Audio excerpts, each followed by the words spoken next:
নমস্কার। আজকে আপনাদের কাছে যে ভিডিওটা নিয়ে এসেছি, এটা শ্রী শ্রী রামকৃষ্ণ পরমহংস তার জীবনের কিছু কথা নিয়ে এসেছি। আপনারা বিভিন্ন জায়গায় বিভিন্ন ভিডিও দেখেছেন, তার সাথে কিছু পুরনো নতুন জিনিস মিলিয়ে তার জীবনের যে বিভিন্ন বৈচিত্র্য, তারই কিছুটা এখানে আমরা তুলে ধরব। যদি দেখি শ্রী শ্রী রামকৃষ্ণদেব, এনার জন্ম হয়েছে 1836 খ্রিস্টাব্দের 18ই ফেব্রুয়ারি। 1836 খ্রিস্টাব্দের 18ই ফেব্রুয়ারি। স্থান কামারপুকুর গ্রাম, হুগলি জেলা, পশ্চিমবঙ্গ। স্থান কামারপুকুর গ্রাম, হুগলি জেলা, পশ্চিমবঙ্গ। রামকৃষ্ণদেবের মূল নাম গদাধর চট্টোপাধ্যায়। ওনার মূল নাম গদাধর চট্টোপাধ্যায়। বাবার নাম ক্ষুদিরাম চট্টোপাধ্যায়, মায়ের নাম চন্দ্রামণি দেবী। মায়ের নাম চন্দ্রামণি দেবী। ছোটবেলা থেকে যদি আমরা দেখি, রামকৃষ্ণদেব ছিলেন গম্ভীর প্রকৃতির, ধর্মভাব সম্পন্ন এবং অলৌকিক চিন্তায় বেশিরভাগ সময় উনি নিমগ্ন থাকতেন। সাধারণভাবে যেটা নর্মাল পাঠশালার পড়াশোনা বা টোলের পড়াশোনায় ওনার অতটা আগ্রহ ছিল না, যতটা আগ্রহ ওনার ছিল ভক্তিমূলক সঙ্গীত, কাহিনী, বিভিন্ন নাটক বা ধর্মীয় যে ভাব সঙ্গীত, সেইগুলোর উপরে। এরপরে দেখা যায় আস্তে আস্তে বালক রামকৃষ্ণদেব বেড়ে ওঠেন। উনি আসেন দক্ষিণেশ্বরে। মোটামুটি কিশোর বয়স, 20 বছরের কাছাকাছি বয়স উনি দক্ষিণেশ্বরে আসেন। 1855 সালে দক্ষিণেশ্বরে কালী মন্দিরে পুরোহিতের কাজ শুরু করেন। 1855 খ্রিস্টাব্দে দক্ষিণেশ্বরে কালী মন্দিরে পুরোহিতের কাজ শুরু করেন। মা কালীর প্রতিমার সামনে গভীর ধ্যান ও সাধনার মধ্যে দিয়েই ঈশ্বর প্রাপ্তির যে আকাঙ্ক্ষা, তাতে উনি নিমগ্ন হয়ে পড়েন। এনার যে সাধনা, শ্রী শ্রী রামকৃষ্ণদেবের সাধনার কিন্তু বেশ কতগুলো ধাপ আছে। অনেকে জানেন উনি শুধুমাত্র মা কালীর সাধনা করেছিলেন। বাস্তবিক উনি মা কালীর সাধনা তো করেছিলেনই, কিন্তু সাথে আরও বেশ কিছুভাবে উনি কিন্তু সাধনার শিখরে পৌঁছেছিলেন। প্রথমত ওনাকে যদি আমরা সাধনাতার ওনার গভীরতা বা বৈচিত্র্য বিভিন্ন জিনিসগুলো যদি আমরা দেখি, সেক্ষেত্রে আমরা দেখতে পাব শ্রী শ্রী রামকৃষ্ণ তার সাধনায় এমন এক উচ্চতর স্তরে পৌঁছেছিলেন, যেখানে ঈশ্বরের কাছে ছিলেন। ঈশ্বর যেন তার কাছে এক বাস্তব অভিজ্ঞতা।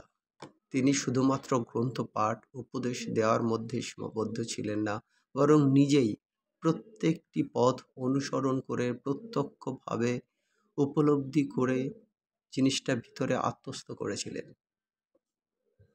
ওনার প্রথম সাধনা ছিল মা কালীর সাধনা।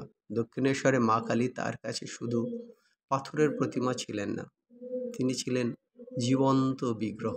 যেমন আমরা আমার মাকে দেখি, শ্রী শ্রী রামকৃষ্ণদেব দক্ষিণেশ্বরে মাকে দেখতেন একদম নিজের মতো করে, নিজের মায়ের মতো। মায়ের সাথে যেমন আমরা কথা বলি, উনিও দক্ষিণেশ্বরের মায়ের প্রতিমা বা ভিতরে যে জীবন্ত মা কালী, তার সঙ্গে কথা বলতেন। একদিন ভীষণ আবেগ এবং কান্নার মধ্যে বলে ওঠেন, মা তুমি কি সত্যিই নেই? আমি যদি তোমার দেখা না পাই তাহলে আমার জীবন বৃথা। মা তুমি কি সত্যিই নেই? আমি যদি তোমার দেখা না পাই তাহলে আমার জীবন বৃথা। পরবর্তীতে তিনি ঈশ্বর দর্শনের এমন অভিজ্ঞতা লাভ করেন, যা তাকে এক চরম আনন্দ এবং আত্মসমর্পণের অবস্থায় পৌঁছে দিয়ে যায়। এরপরে তার সাধনা শুরু হয়, সেগুলো মধ্যে রয়েছে বৈষ্ণব এবং তান্ত্রিক সাধনা। চৈতন্যদেবের গৌড়ীয় বৈষ্ণব ধারার অনুকরণে গোপী ভাব গ্রহণ করেন তিনি। গোপী ভাব গ্রহণ করেন, কখনো নিজেকে রাধা রূপে কল্পনা করেন, কখনো বা তিনি নিজেকে কৃষ্ণ রূপে কল্পনা করেন, এবং সেইভাবেই উনি সাধনায় লীন হয়ে যেতেন। তন্ত্র সাধনায় গুরুভাই ভৈরবী ভামার মাধ্যমে নারীতান্ত্রিক রীতিতে পূর্ণ দীক্ষা গ্রহণ করেন। এরপরে আমরা যদি দেখি, উনি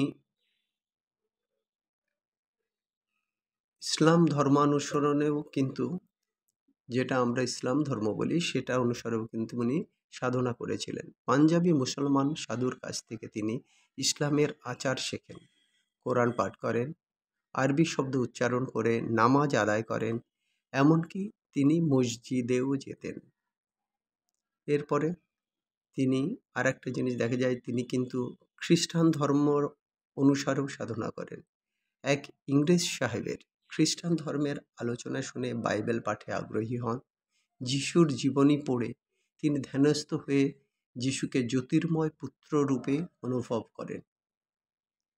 শ্রীরামকৃষ্ণের যদি আধ্যাত্মিক অবস্থানে যায়, তিনি আত্মস্বরূপ ঈশ্বরকে উপলব্ধি করেছেন, তিনি ঈশ্বরকে দেখেছেন, অনুভব করেছেন এবং আমাদের সেই অভিজ্ঞতা কথা অকপটে বলেছেন।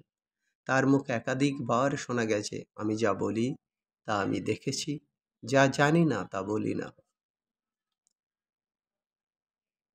এবার যদি আসি আমরা তার এই যে সমস্ত সাধনার পর তিনি যেটা সবাইকে বলে গেছেন, সেটা হচ্ছে গিয়ে যত মত তত পথ। বিবাহ এবং গার্হস্থ্য জীবনের দিকে যদি তাকাই, তার স্ত্রীর নাম সারদা দেবী।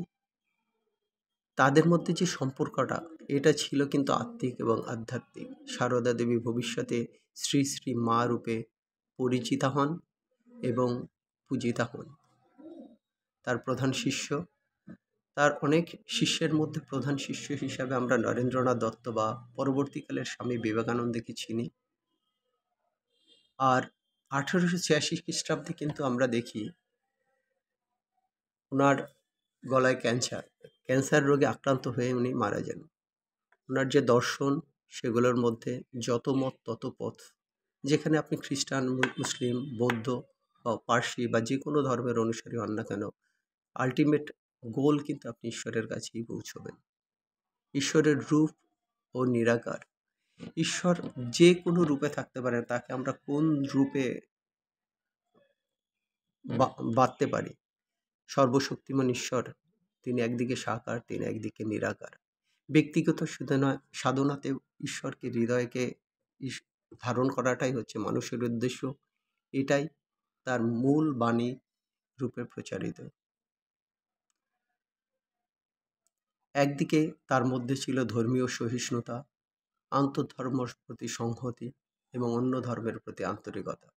মানসিক শান্তি এবং আত্মিক উন্নয়নটাই জীবনের মূল বৈশিষ্ট্য। এরপরে যদি তাদের শিষ্যদের মধ্যে যিনি স্বামী বিবেকানন্দ, তিনি একদিকে যেমন প্রচুর সেবামূলক কাজে আগ্রহী ছিলেন এবং তিনি বেলুড় মঠের প্রতিষ্ঠা করেন, এবং একদিকে এডুকেশন এবং সেবামূলক কাজে আজকে রামকৃষ্ণ মঠ ও মিশন অন্যতম। রামকৃষ্ণের কিছু বিখ্যাত উক্তির মধ্যে রয়েছে, যত মত তত পথ, তোমরা ঈশ্বরের জন্য কান্নাকাটি করো।